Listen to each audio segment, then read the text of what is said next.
When a child is diagnosed with a complex medical condition, parents learn to adapt. For one family in New Hampshire, adapting has meant everything from making their house wheelchair accessible to finding new ways to communicate. But every Halloween, those adaptations become one of the most fun and rewarding parts of their lives. So I've always had that like crafty side to me. So I was like, this is the perfect opportunity to use my skill set. Melly Brown and her husband Matt know a thing or two about handmade Halloween costumes. Like his very first Halloween costume, he was a little owl, and I did his onesie and I did the feathers and made him little booties and a hat. Ever since their son Silas was born, the holiday has become an outlet for creativity and a little fun. We had his very first wheelchair costume that we built around his chair, I think at age 4 it was. And he was a hot air balloon. We trick-or-treated around the main mall. Yeah. And it was very well received there. It was very cool. I remember on the way there, we lost all the balloons to it. Like in the air. So we had to go and get other balloons, and we made it happen. I made it happen for you.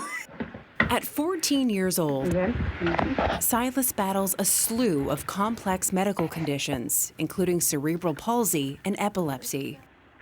You're really looking into that camera, huh? It makes daily living challenging, but Matt and Melly always find a way to adapt. A lot of his care is around the clock care. That's why we've like made our home into what we have for him, building an accessible ice rink.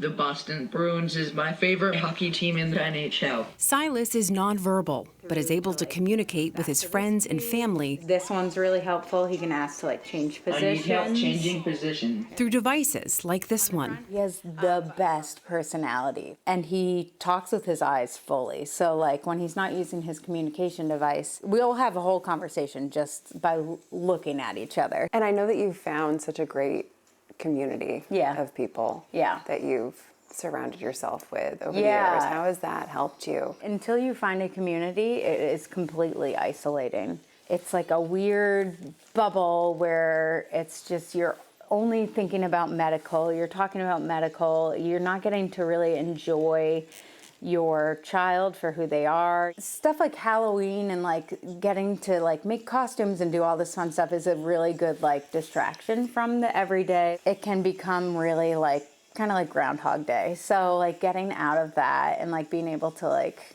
branch out and do something different is really fun for like all of us. Over the years, Silas's costumes have become more and more extravagant. One year, he was Ron Burgundy from the movie Anchorman. Everyone loved it. And I like went all out. I even put him to bed in like the silk sheets with the dog, and I was very extra about it, but he was the perfect Ron Burgundy.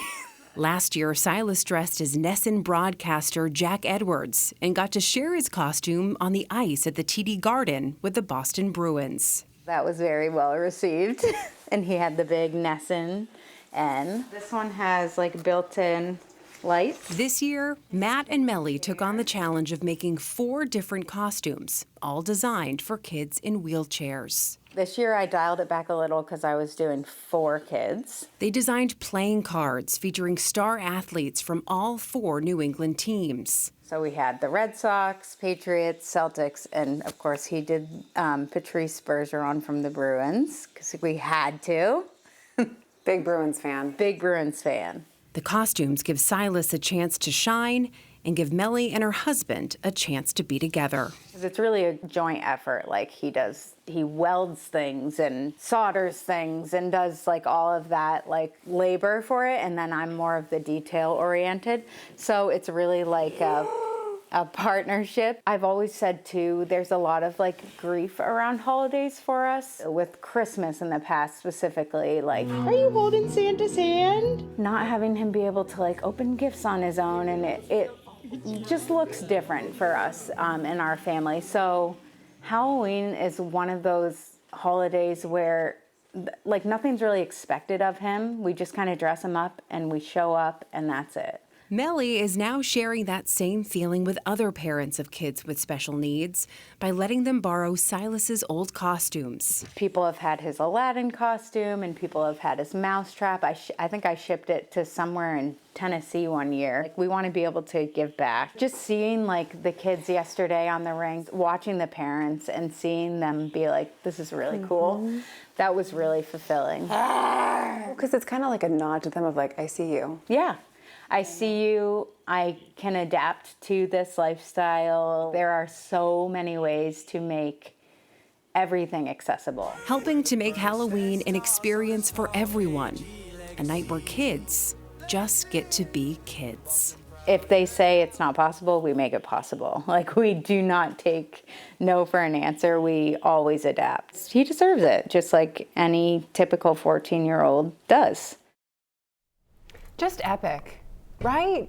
Ron Burgundy. I know! Brilliant. The mustache kills me. I love it. So Monday on 207, we're going to have an update on Silas's Halloween costume and share some photos of him in it. You can follow his journey and learn more about his story on social media. His handle is Silas Saga.